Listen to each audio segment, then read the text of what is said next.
आमची झाली बरं का सुरुवात ह्या चून भाजी करायला. तुमची झाली असेल तर मला कमेंटमध्ये नक्की कळवा.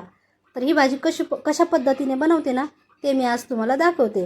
तर भाजी एका ताटामध्ये काढून घेतली आणि ती मस्त अशी हाताने चोळून बारीक करून घेतली आणि त्यामध्ये ना बेसन पीठ ॲड करून घेतलं. आम्ही तर या भाजीला चून भाजीच म्हणतो. तुम्ही काय म्हणता ना मला कमेंटमध्ये नक्की सांगाल.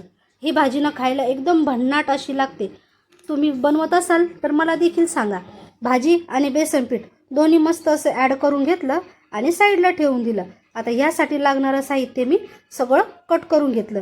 त्यासाठी मी ना हिरवी मिरची आणि लसणाचा ठेचा, सोबतच 2 मोठे कांदे, 1 टोमॅटो, 10-12 कढीपत्त्याची पाने आणि हिरवा कोथिंबीर कट करून घेतलाय.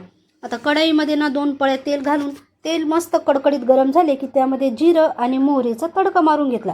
सोबतच हिरवी मिरची आणि लसणाचा ठेचा, कापलेला कांदा आणि कट केलेले टोमॅटो घालून सगळं मिश्रण मस्त नरम करून घेतलं आणि वरतून कढीपत्ता, सोबतच हळद आणि चवीनुसार मीठ घालून सगळं पुन्हा एकजीव करून घेतलं आणि त्यामध्ये वरतून गरम पाणी टाकून दिलं.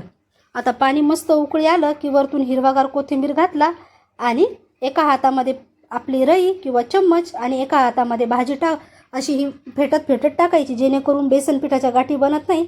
भाजी आपली अशी मऊसूत आणि मस्त अशी तयार होते. तर ही भाजी ना तुम्ही कशी करता ना मला कमेंटमध्ये नक्की सांगा. भाजी तर एकदम भन्नाट अशी झाली आहे आणि वरतून त्यामध्ये ना गरम केलेला कडकडीत तेलाचा त्याला मस्त असा तडका टाकून द्या, म्हणजे लागेल ना 1 नंबर भाजी.